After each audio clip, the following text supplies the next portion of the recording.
పార్టీయా బలాత్కారి జనతా పార్టీయా? మొన్న ప్రజ్వల్ రేవన్న, అంతకుముందు బ్రిజ్భూషణ్ శరణ్ సింగ్, ఈరోజు బండి భగీరథ్. అన్ని విషయాల్లోనూ కామన్ పాయింట్ ఏంటంటే ఎవరైతే కంప్లైంట్ చేశారో వాళ్ళనే బోన్లో నిలబెట్టే పరిస్థితి. బండి భగీరథ్ని కాపాడడానికి ఈరోజు అమ్మాయి మైనర్ బాలిక, ఆమె పేరు బయట పెట్టకూడదు పోక్సో చట్టం ప్రకారము, ఆమె వివరాలు చెప్పకూడదు, వాళ్ళ కుటుంబ సభ్యుల వివరాలు చెప్పకూడదు అంటే మీడియా ఇది హనీ ట్రాప్ అని, ఆ అమ్మాయే ట్రాప్ చేసింది అని చెప్పేసి ఈరోజు బాధితురాలని బోన్లో నిలబెట్టే పరిస్థితి. ఎప్పుడైతే బాధితుల్ని బోన్లో నిలబెడతారో అది నేరాలని ప్రోత్సహించినట్టు అవుతుంది. బండి సంజయ్ ఒక బాధ్యత కలిగిన మంత్రి.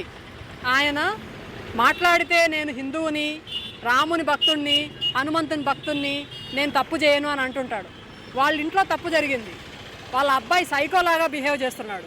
ఆ వీడియోలన్నీ ఈరోజు సోషల్ మీడియాలో ఉన్నాయి. ఎవరిని మభ్యపెట్టడానికి, ఏం బుకాయించడానికి ఈయన మాట్లాడుతున్నాడో, దొంగ కన్నీళ్ళు గారుస్తున్నాడో అర్థం కావడం లేదు. కానీ సంపన్న కుటుంబాల్లో చాలామంది పిల్లలు వాళ్ళ డబ్బు అధికారం చూసి వాటిని విచ్చలవిడిగా ఖర్చు పెట్టుకుంటూ ఇష్టం వచ్చినట్టుగా బిహేవ్ చేసే పరిస్థితి ఉంది. దానికి అటువంటి ఒక క్యారెక్టరే బండి భగీరథ్. అతను విపరీతంగా డ్రగ్స్కి మత్తుకు బానిసయ్యి విచ్చలవిడి జీవన శైలిని ఒకదాన్ని అడాప్ట్ చేసుకొని ఈరోజు మంది మీద పడ్డాడు. లా అండ్ ఆర్డర్ కాపాడే మంత్రి వాళ్ళ ఇంట్లో లా అండ్ ఆర్డర్నే కాపాడుకోలేకపోతున్నాడు. కాబట్టి నైతిక బాధ్యత వహించి ముందు రాజీనామా చేయాలి.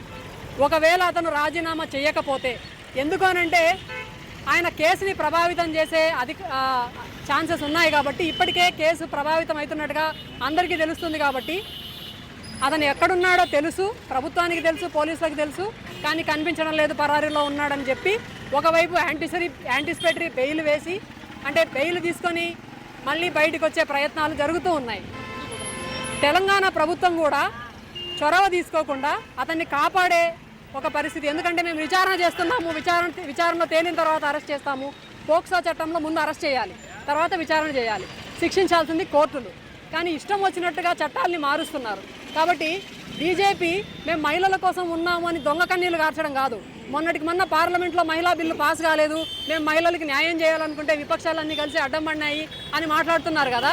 ఈరోజు మీ మంత్రివర్గంలో ఉండే మంత్రి కొడుకు తప్పు చేశాడు, అతను డిఫెండ్ చేస్తున్నాడు, కొడుకుని రక్షించడం కోసం చట్టాన్ని చేతుల్లోకి తీసుకుంటాడు. కాబట్టి బండి సంజయ్ని బర్తరఫ్ చేయండి. ఎవరైతే బాధ్యులుగా ఉన్నారో, ఎవరైతే నేరం చేశాడో బండి భగీరథ్ని అరెస్ట్ చేయండి. అప్పుడు మీకు మహిళల పట్ల కన్సర్న్ ఉంటుందని మేము భావిస్తాము. లేదంటే భారతీయ జనతా పార్టీ పేరు మార్చండి అందరూ, అది బలాత్కారి జనతా పార్టీ. ప్రజలే దానికి సమాధానం చెప్పాలి.